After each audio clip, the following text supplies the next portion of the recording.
Monsieur le coordinateur des chefs du quartier de la commune 4, Monsieur le chef du quartier de Djougoronipara, Monsieur le président du conseil communal de la jeunesse de la commune 4, Monsieur le directeur du complexe scolaire Le Continental, Madame la promotrice de l'école La Belle Tante Nana,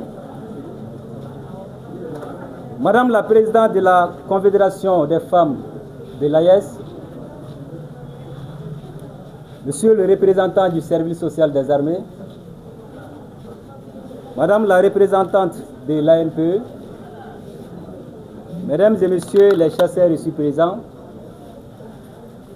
chers amis de la presse, chers invités,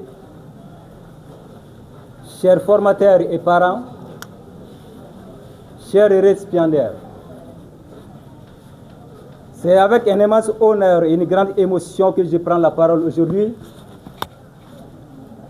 à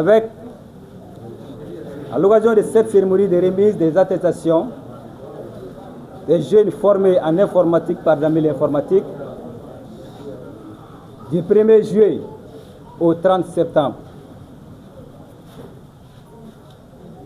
Car l'informatique de nos jours est plus qu'importante dans nos vies, non seulement professionnelles, mais aussi quotidiennes.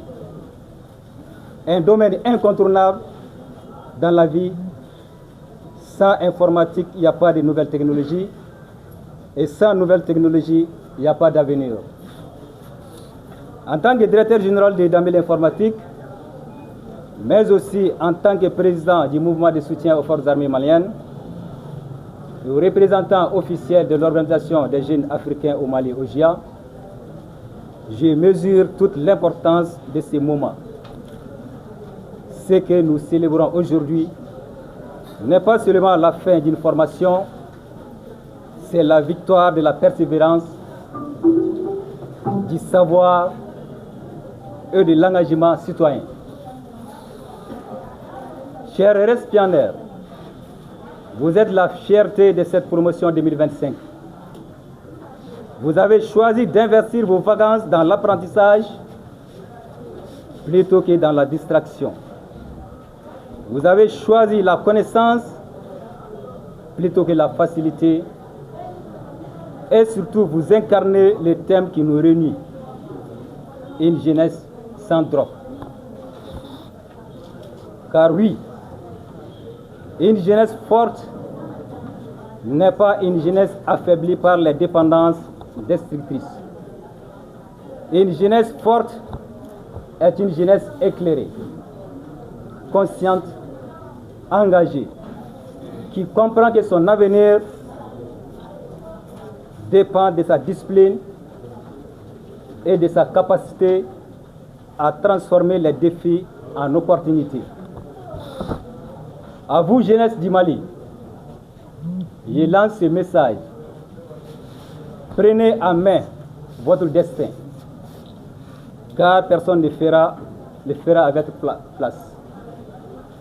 Refusez la drogue, la violence, la division et choisissez la connaissance, le travail et l'unité. Soyez les bâtisseurs d'un Mali nouveau, debout et prospère. En tant que président du mouvement de soutien aux femmes, je réaffirme ici notre engagement indéfectible aux côtés de nos forces armées et de sécurité. Véritable garant de notre souveraineté et de notre unité nationale. En tant que représentant de l'Organisation des jeunes africains au Mali, je rappelle que la jeunesse africaine n'a pas vocation à subir, mais à agir, à innover et à unir le continent dans un esprit de solidarité et de paix. Et puisque nous parlons de paix, permettez-moi de lancer un appel solennel. Le Mali a souffert. Le Mali a résisté. Mais le Mali a encore besoin de chacun de ses enfants. La paix n'est pas seulement un slogan. C'est un engagement quotidien. Jeunes du Mali, soyez les messagers de la paix, les artisans de la réconciliation et les porteurs d'espérance. Je ne saurais terminer sans adresser ma profonde gratitude à nos élus parrains pour leur soutien constant et leur